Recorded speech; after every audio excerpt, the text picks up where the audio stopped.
Good evening. Today is Monday, January 23rd, 2023, and this is the 134th episode of New Paradigms. I'm your host, Sargis Sangari. Before we begin our podcast tonight, I do want to take this opportunity to wish all the members of the Asian community who celebrate the Lunar New Year a Happy New Year. Yesterday, of course, we said goodbye to the Year of the Tiger and hopped directly into the Year of the Rabbit. Most Americans and most people living abroad do know the basics, that the 12-year Chinese zodiac calendar cycle is represented by the 12 different animals of the Chinese zodiac signs. So in this particular case, if your zodiac animal is determined by your year of birth, 2023 would be the Year of the Rabbit for you. But that's just beginning. For the faithful followers of the system itself, a year isn't just categorized by its animals. There's also a complex sexagenary cycle that is made up of 12 heavenly stems and also 12 earthly branches. Every year, you have a heavenly stem that is one of the 5 elements which falls into the yin and the yang category. It's paired up with a earthly branch, one of the 12 Chinese zodiac animals. And in this case, Gui Ma is the 40th element of the Chinese sexagenary cycle, which the heavenly stem of Gui, in this case, represents water, whereas the earthly branch of Ma represents the rabbit. So this year, 2023, will be the Year of the Water Rabbit. Again, for those who celebrate it, Happy Lunar New Year to our audiences. Before we introduce my special guest tonight, I would like to welcome a word from our sponsor, Epoch News. We are being censored. America's news outlets no longer provide the truth. 90% of news outlets in the United States are controlled by 6 corporations. They're not out to tell you the truth of what's happening. They're out to tell you the picture of the world that they represent. The mission of the Epoch Times is to chase the truth, to ground all statements in facts, and prevent people from being misled. The Epoch Times is independent. We're not controlled by any special interest, and we never will be.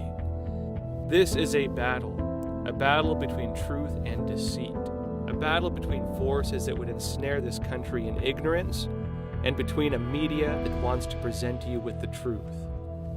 Subscribe today to our digital edition at theepochtimes.com and join the Americans who are seeking truth and tradition.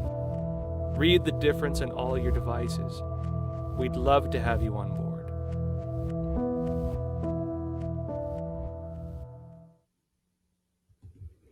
My honored guest tonight is actually a good friend, a dear friend of mine who is from Japan, Masako Ganaha. Masako is coming to us today live from Davos, Switzerland, where she was there last week covering the World Economic Forum annual meeting.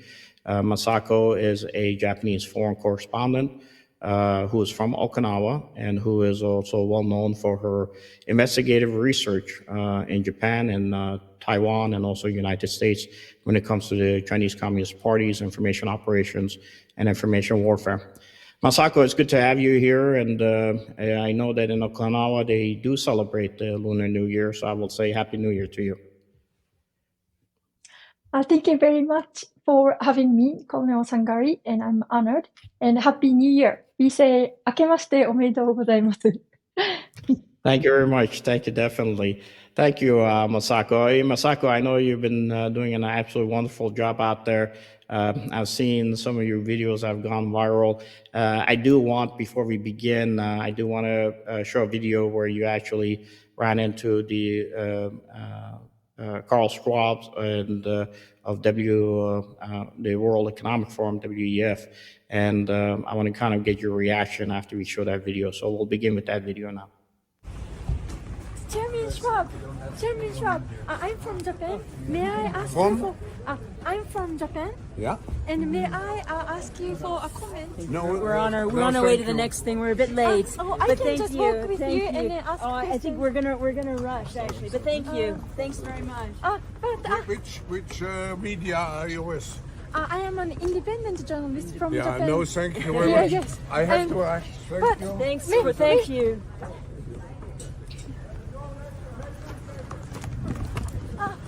But I want to ask just one question. Thank you. Take care of yourself. Where are you based?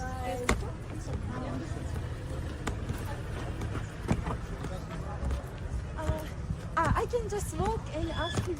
Yeah, we're not. Thank you. No, sorry, we're in a big rush. We've got so many things tonight. But for us, But thank you. It's very precious I moment. know. He's got so many people stopping that if he were to stop for everything, Yeah, I know. we win. That's the unfortunate. So I'm very sorry, but thank you. but- Thank you for trying. Do you know the voice that worry about globalism? Thank you. There are many Thank you. concerns. Nice evening. Thank you. Thank you.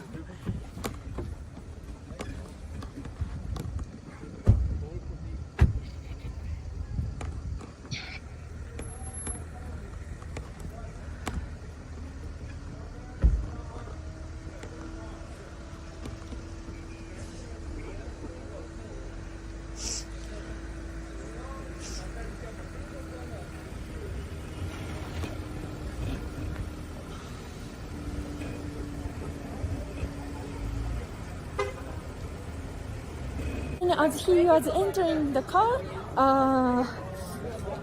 I just said to him that there is a concern about globalism, and then the door closed.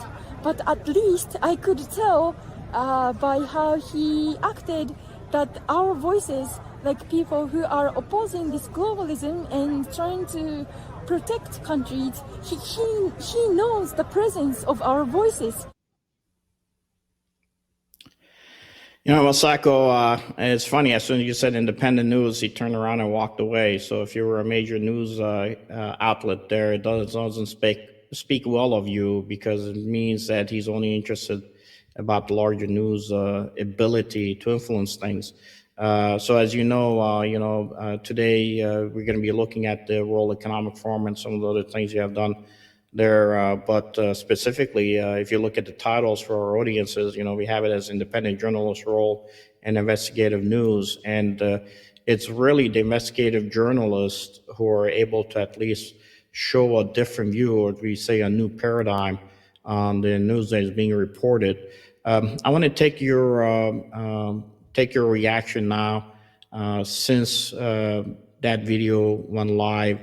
And if you could break it down for us, what do you think has been the effects of you and other investigative journalists in the World Economic Forum annual meeting?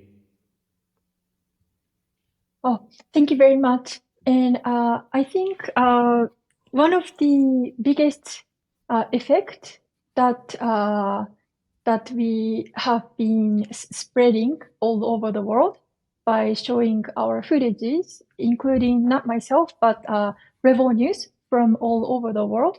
They have many journalists from Canada, and they have reporter from UK and so many other countries, and myself, and of course from United States, like Savannah Hernandez from Turning Point USA. We have been exposing that those people who are implementing policies that are forcing our life to change and taking our freedom away, they are afraid of us, and they are not used to be questioned, tough questions. So I think it was very important that our resistance, or just simply asking the question, means a lot. So I think that was a big step for us. And the reason why I decided to come to Davos this year was because last year I saw the coverage by Revo News, and also Jack Posobiec from a very famous political commentator from America. I saw the footage on Twitter. So before then, I just had a broad idea of there is this place called Davos, and those globalists get together annually and they plot on something. But then when I saw their coverage, and they were just bump into these important figures or globalists, and they were just throwing very tough questions. And Jack Posobiec, at that time, he got detained. So I got very interested and decided to come this year. Of course, I'm not invited journalist, and they are not also. So I could not enter the conference room. So before then, I was thinking if there is meaning for me to go there because I don't have a butt. But I had an idea that I may bump into maybe Japanese globalist attending from Japan on the street, or main street. So I took a chance and I had no plan actually, no meeting arranged, but I was just hoping that I will get some chance. And then luckily I bumped into Klaus Schwab, but one thing I thought of myself, if I had been more aggressive, then I could have asked him more severe questions that meant a lot. But for me, being Japanese, I have this habit asking a question to ask question. But then I think that was one thing. Maybe it was good to expose how his attitude is towards independent media. So, yes, that's my overall take.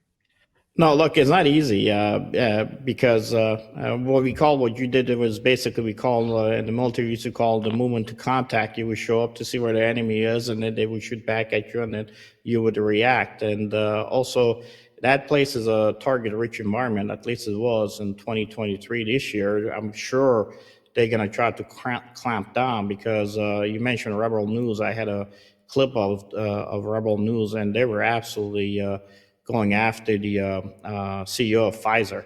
And the questions that they were asking him in a short period of time and double teaming him were questions that I will guarantee you that nobody else has asked him in the major media. And it's funny because you look at the video when they're interviewing him, some of the guys that you talked to before you started talking to your Japanese mainstream media, and he even got lost as to which door he was supposed to enter. So he got cornered and had to double back. So I don't think these guys have ever faced these tough questions. I do know that you had also interviewed, the Swedish activist there on Greta. Greta, on the requirements that of what she's doing there. And her response was to you that when you said people are using you, she said people like you. But when our viewers get a chance, we're gonna have a QR code. If you go to the site for the Twitter for my friend Masako, you'll see the reaction that she gives. And I think you've gotten into their thinking cycle as an investigative journalist, and they just didn't know how to talk, how to approach you. You could see them either walk away. In this case, you have a CEO of World Economic Forum who literally turns around and runs away because of the word, independent journalist. And he doesn't know how to react to it, let alone that young lady who's just pacing back and forth in your video, not knowing exactly, how to basically answer the questions that you were, asking her. And the same thing with the Rebel News guys. You could see the CEO of Pfizer just his head down, walking and not knowing how to really adjust the issues. But you'll get used to these things, Masako. It's like a football game for us, or baseball game. In Japanese, play baseball. Until you play the game, you're not gonna learn what you need to learn to how to talk and ask those questions, especially in that particular environment. So I think for a first go around, you did wonderful. Sometimes it's the basics, the simplest. Ask a question and see what the reaction is. In this case, there's a reason why so many different outlets have carried that initial video that you had of the discussion that took place with the head of the World Economic Forum. Masako, before we move forward, I know there were some protesters there too. I do want to introduce a new segment that kind of looks at what some of those protesters were talking about. And then I want to ask you questions about what you learned from the different protesters you ran into.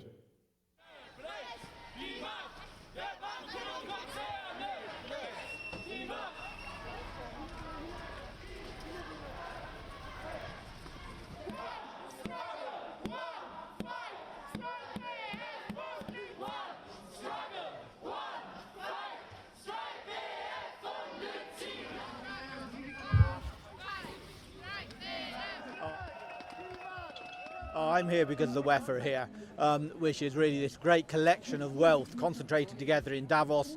And I'm here with patriotic millionaires from the UK. I've come out to join the hike and the protests here because we're in favour of wealth taxes. We really want to reduce this level of wealth inequality in the world that's so corrosive to society. My message for those guys meeting would be, think to yourselves and talk to your friends. Are you sure you're not the problem, rather than thinking you're the solution?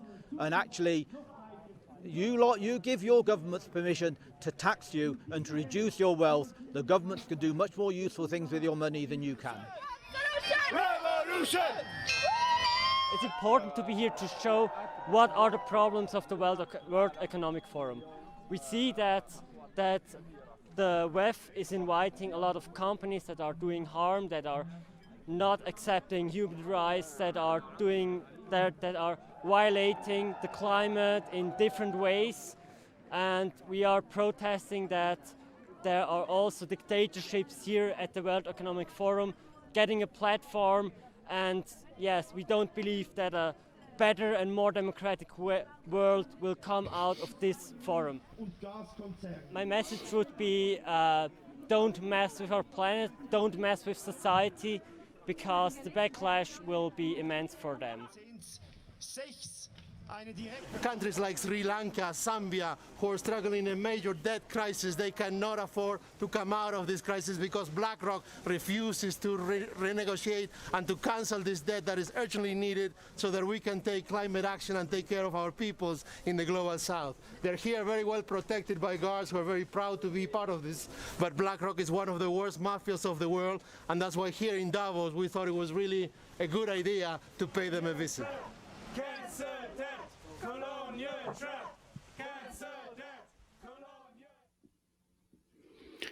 Masako, just for our audience to know, so there were more than just foreigners there. Of course, Americans were there, both Democrat and Republican, I would say. Marty Walsh, the Labor Secretary, John Kerry, Senator Chris Coons, Kristen Sinema, also Joe Manchin from West Virginia, Republicans, even governors from Georgia, Brian Kemp, and also the Democratic representative out of New Jersey, Mike Sherrill, and also in my case, because I'm from Illinois, J.B. Pritzker, the Republican, I should say not the Republican, but the governor, the Democratic governor of Illinois, and also Republicans like Maria Salazar from Florida who were there.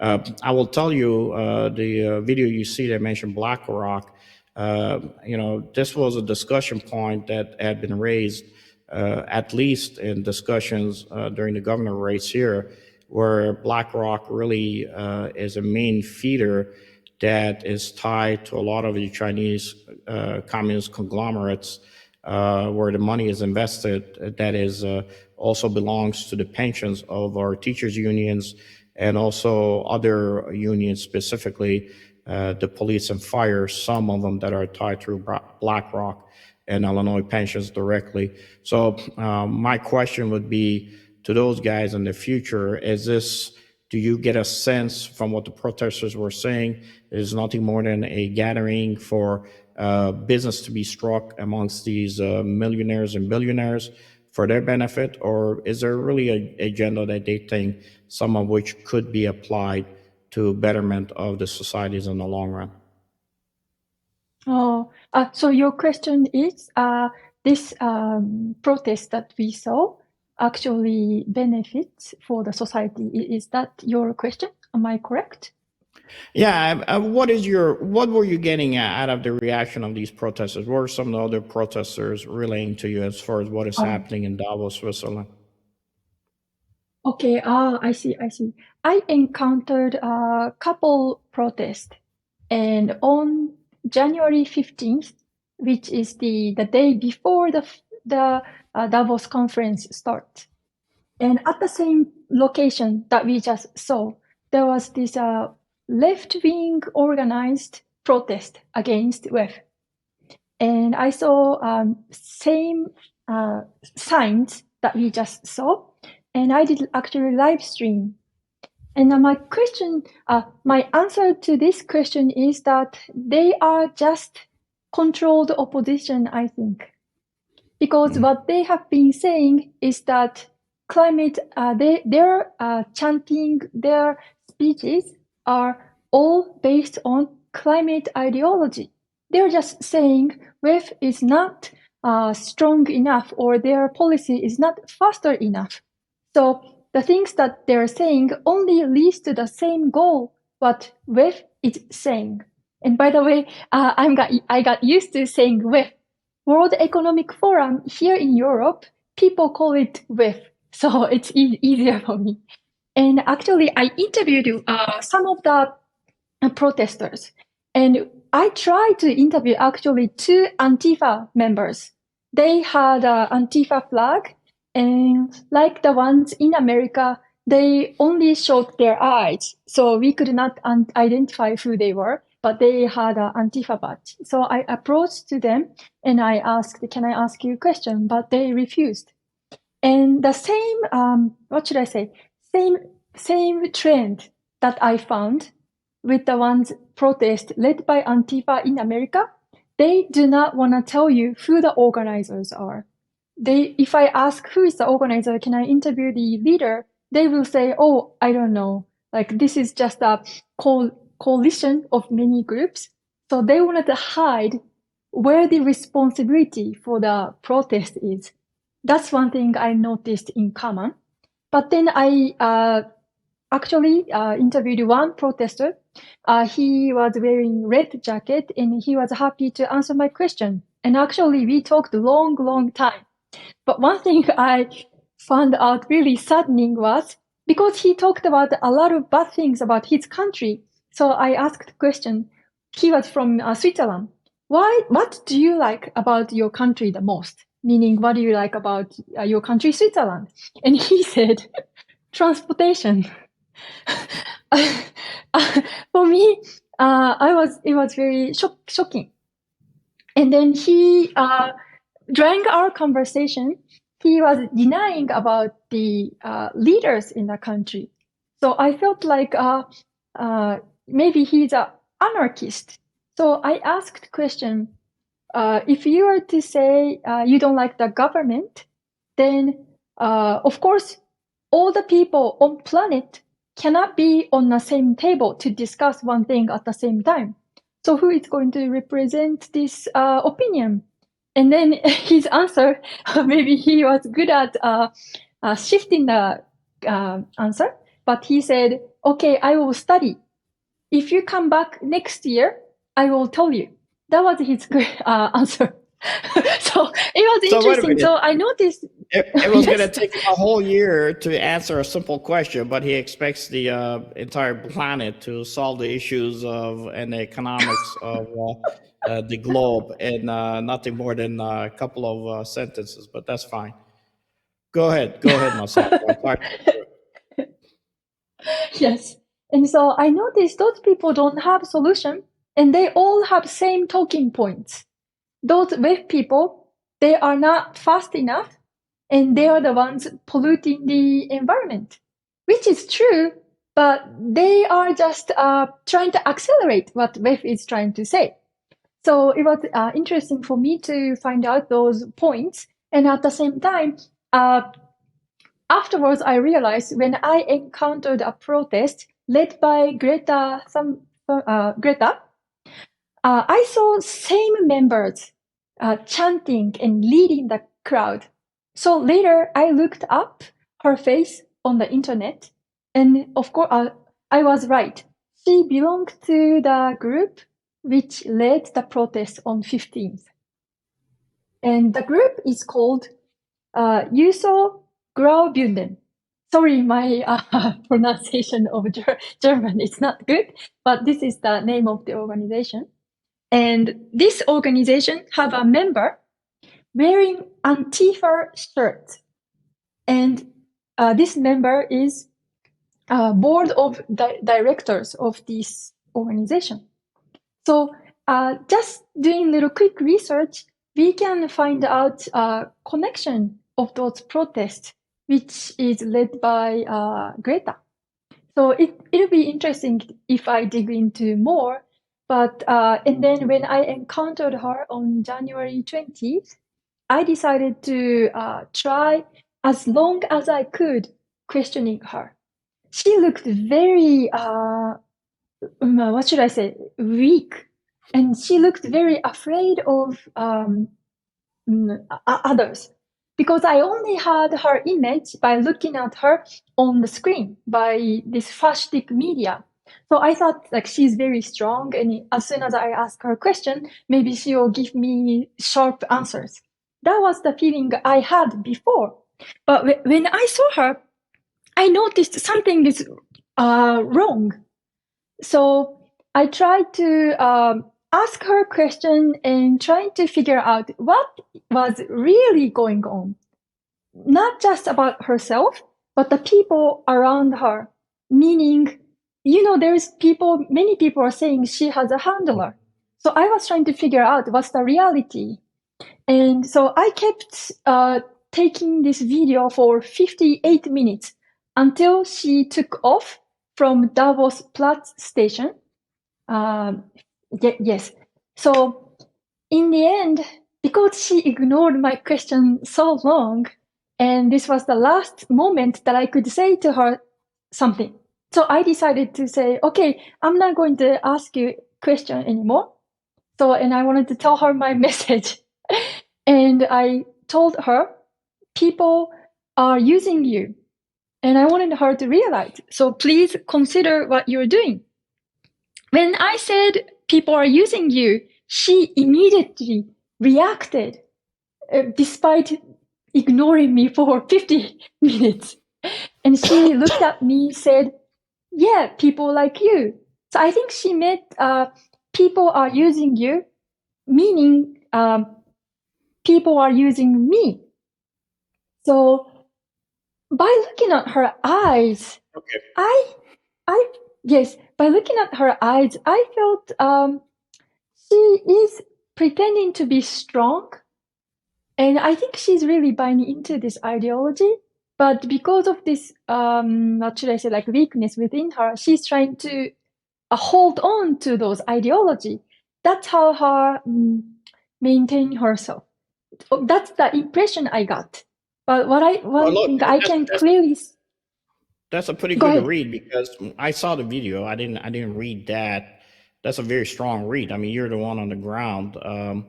I mean, she did look conflicted, and for audiences who say, "Well, why don't you just show us the video?" We just didn't. We just got it prepared, and you got it prepared an hour ago, so we didn't get a chance to put it on the show. But if folks go to your Twitter feed, they see it, and she did not seem like she was in control. And I don't think any of them seem like they're in control when they're confronted with difficult questions. And I don't think these are questions that are meant in a mean way. These are questions basically asking what everybody else has been asking out there. But the major news media doesn't ask these questions. I think for the first time, when these individuals, whatever age they are, whoever they are, if you're going to be on the public platform, you're going to be a public figure, then you need to be ready for the tough questions.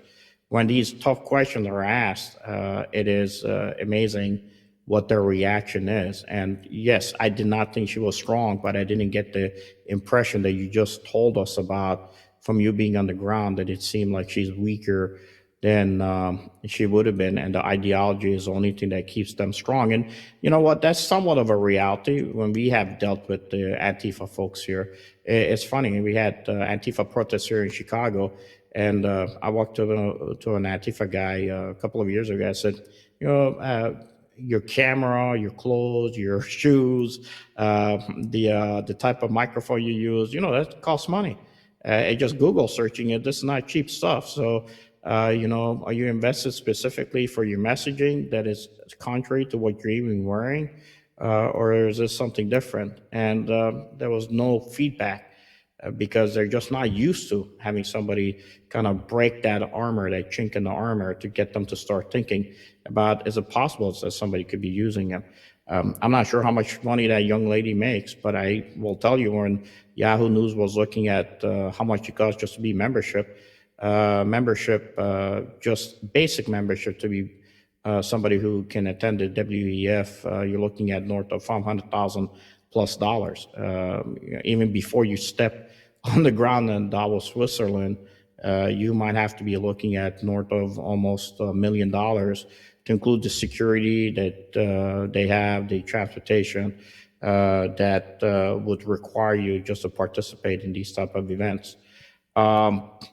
Masako, I do want to ask you something on the back end. We do have to bring back our sponsor one more time, Epoch News, and then I want to go ahead and talk a little bit more about your Japanese media on the ground and what was the interactions you had, and whether or not you were able to talk to any of the Japanese politicians, and what do you think are the effects of the WEF on Japan itself. So we'll have a message from our sponsor, Epoch News, and then we'll come back and talk to you about those topics. We are being censored. America's news outlets no longer provide the truth. 90% of news outlets in the United States are controlled by 6 corporations. They're not out to tell you the truth of what's happening. They're out to tell you the picture of the world that they represent. The mission of the Epoch Times is to chase the truth, to ground all statements in facts, and prevent people from being misled. The Epoch Times is independent. We're not controlled by any special interest, and we never will be. This is a battle between truth and deceit, a battle between forces that would ensnare this country in ignorance, and between a media that wants to present you with the truth.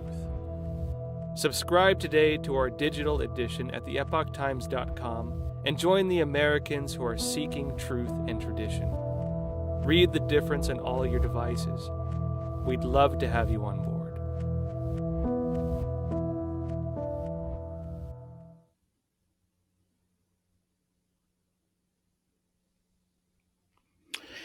Masako, I want to ask you about your run-ins with Japanese media and Davos, the mainstream media, and also whether or not you were able to talk to any of the Japanese politicians that were there.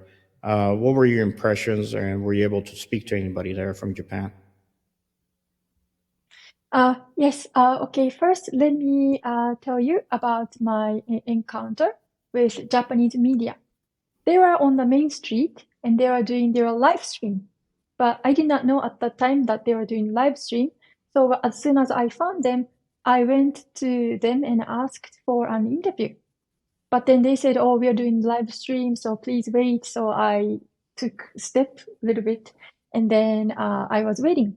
And then the producer came to me, and he started to ask me questions, like, which media are you from? And then he did not realize that I was doing live stream also at the time. I did not point the camera to them, but the voices are clearly live streamed. And then he asked me, "Are you opposition of WEF?" So I said, "Oh, I am open to both sides." But by him saying this, we could all realize that this mainstream media, fast-tech media, they are open only for pro-WEF media. We can understand this, of course, because they were invited. That's why they had ID badge, and then they could go enter this center. So, but it was really funny that the producer himself came up to me and actually confessed their attitude. So it was really a funny moment. Of course, later he refused that I cannot do the interview, but it was okay because we now know their core attitude of what they are. So that was very interesting.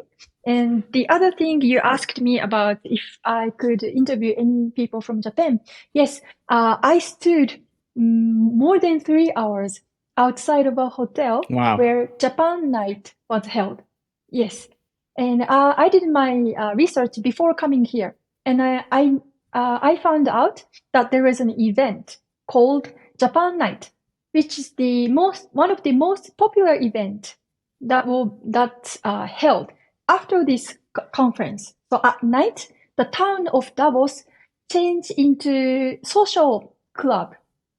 And this Japan night, yes, and many important figure come to Japan night, and they love Japanese sushi. So I was waiting inside, right in front of the automatic door, and I was holding my camera, and I bumped into both of the trustee of WEF. Actually, there is a Japanese who is a board of trustees. His name is Heizo Takenaka.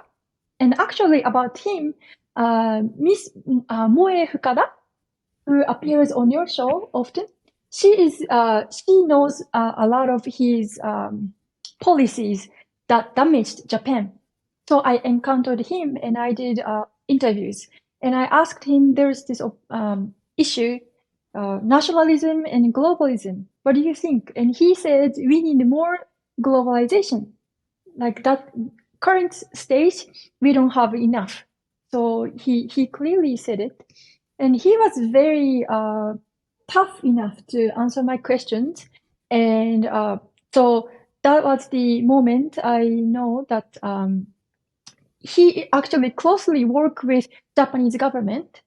And actually before coming here, he posted his comment on Twitter saying this year, we are going to have three current minister and then one former ministers. Those 4 members are future candidate for Japanese prime minister. Wow. And he added last sentence, they need to speak with their words and world leaders are watching.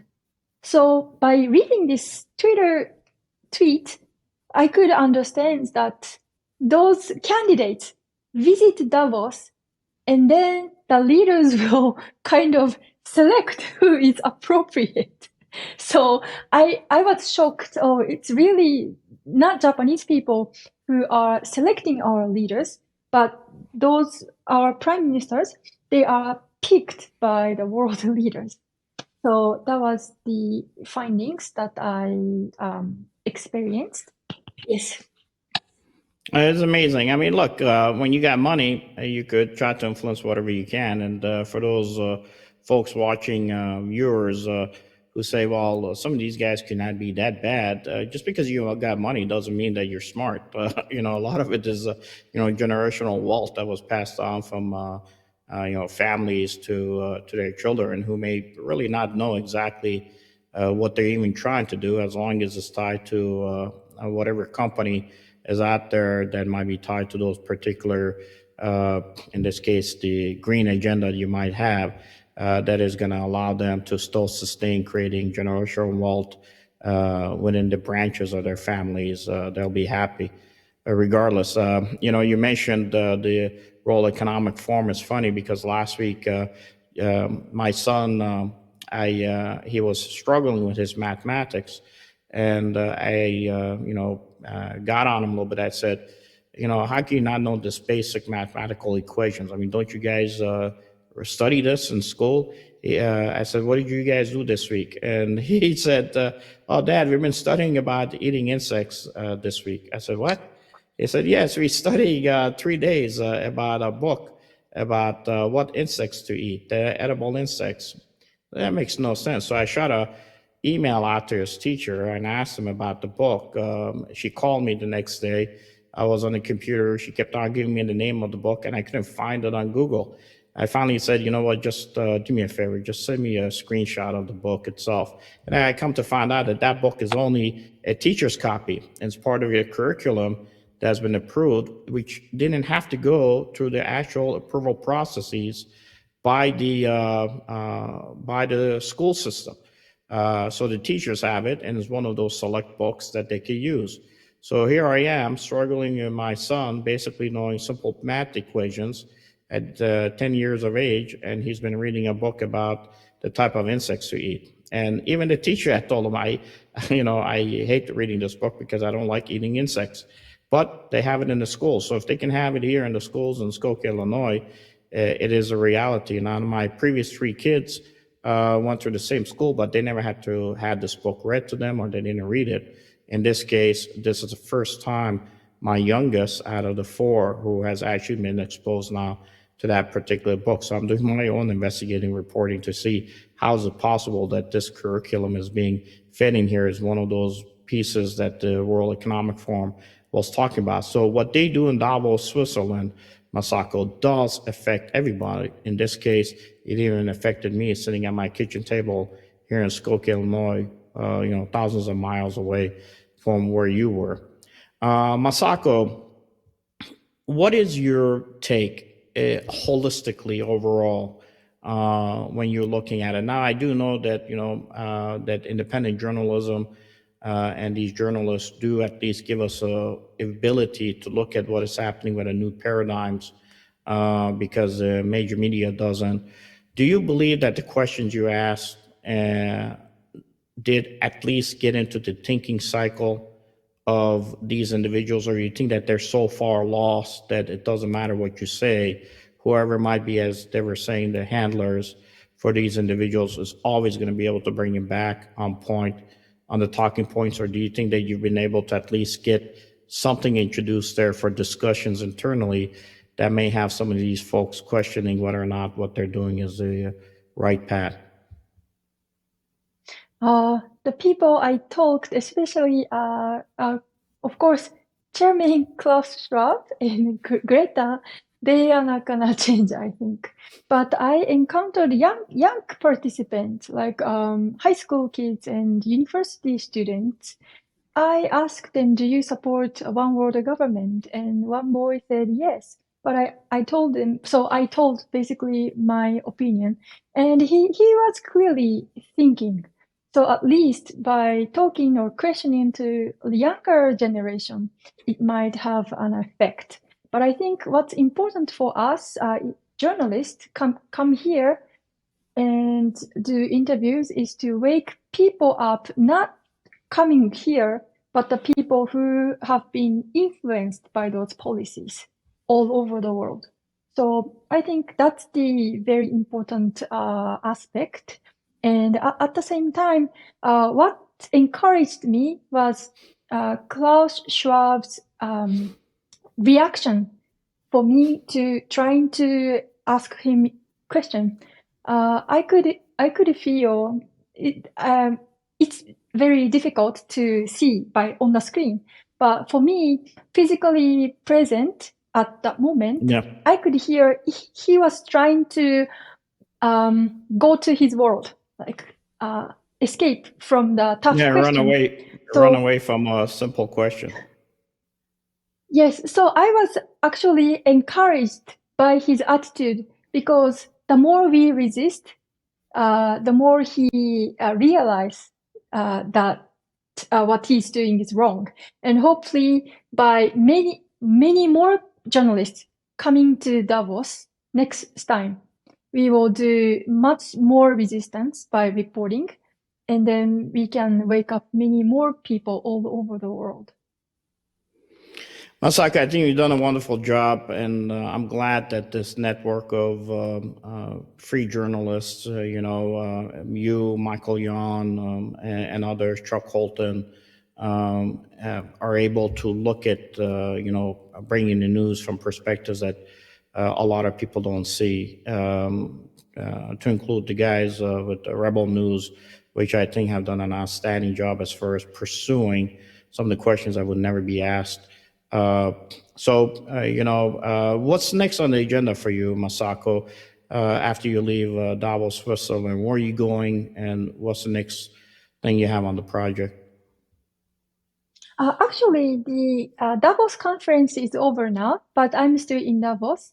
And I found out is that local people, kind of like many local people, disagree with this conference. So I am interviewing local people, and then I'm going to go to around Geneva, and then interview Swiss patriot people. I got to know people, a group of people called Swiss Freedom Bell Swingers.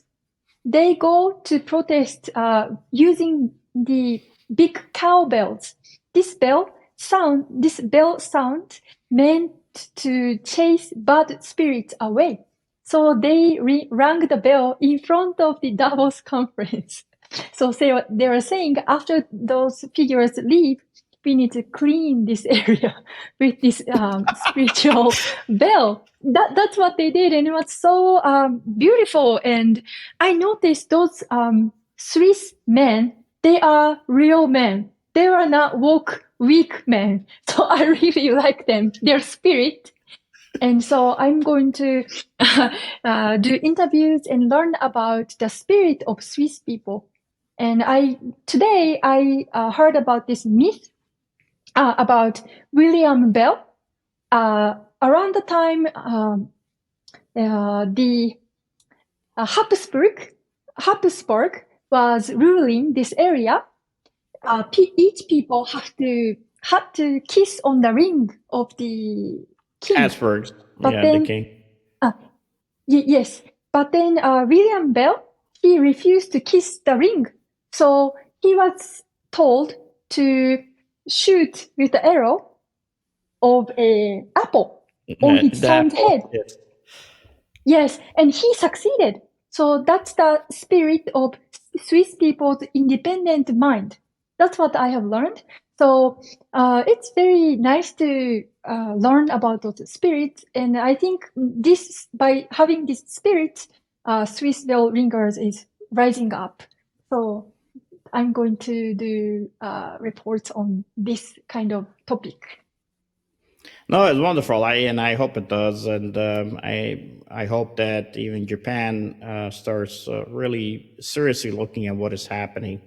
When the Chinese are given a platform, the Chinese Communist Party, to speak at Davos, and they're offering again their perspective as far as what the world needs to look like. It's amazing. A nation, in this case, I should say, not the nation itself. China is just a geographic location, but a Chinese Communist Party, an organization, some people call them a mob, that is conducting genocide of the Falun Gong and others, is actually being given a platform to speak. And frankly, if you really are ahead of WEF, the World Economic Forum, maybe you should need to reconsider allowing individuals like that to speak. Otherwise, you're associated with those individuals, and if their talking points is what you're agreeing on, then you shouldn't be surprised why people who are free-minded and free thinkers are pushing against it.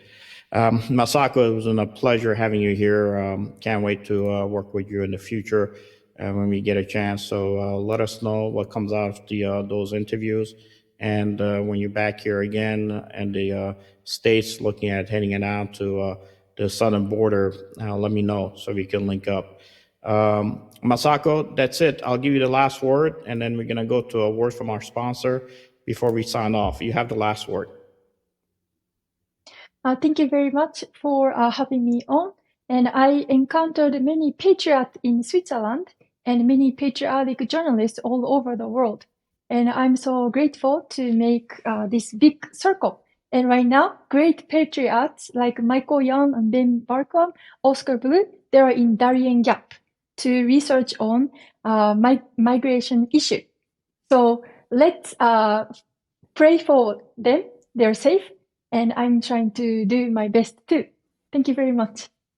No, thank you very much for coming. Before I forget, I just so you know, is for us to have great guests like you is because of the work of the Sim production staff. Fred's been producing all our shows from California, and God bless for giving us an opportunity to have guests like you here. And also, I would remind folks United Assyrian Appeal, which is my 501c3, where we raise money to support the Christians of northern Iraq and the Near East and adjacent countries, because they're really suffering. They don't really have a voice at the table. Please donate if you can, if you like our show, so we can turn around and help those that need the most help. Of course, I would ask that, let's see if anybody from the World Economic Forum is willing to reach in their pocket and give us $10 to help the Christians of northern Iraq. I doubt we're going to get any type of donation from them. But as the Epoch News will mention in their sponsorship video, that really it's the voice of the press that keeps people free. And without a free press, we'll never have a voice. We won't have a voice on social media, and we won't have a voice in printed media either. With that said, God bless. Thank you, Masako, and this is New Paradigms. I'm from Japan. Yeah? And may I ask you for a comment? No, We're on our way to the next thing. We're a bit late. I can just walk with you and then ask I think we're gonna rush actually. But thank you. Thanks very much. Which media are you with? I am an independent journalist from Japan. No, thank you very much. Yes. I have to ask. Thank you. We are being censored. America's news outlets no longer provide the truth. 90% of news outlets in the United States are controlled by 6 corporations. They're not out to tell you the truth of what's happening. They're out to tell you the picture of the world that they represent. The mission of the Epoch Times is to chase the truth, to ground all statements in facts, and prevent people from being misled. The Epoch Times is independent. We're not controlled by any special interest, and we never will be. This is a battle between truth and deceit, a battle between forces that would ensnare this country in ignorance, and between a media that wants to present you with the truth.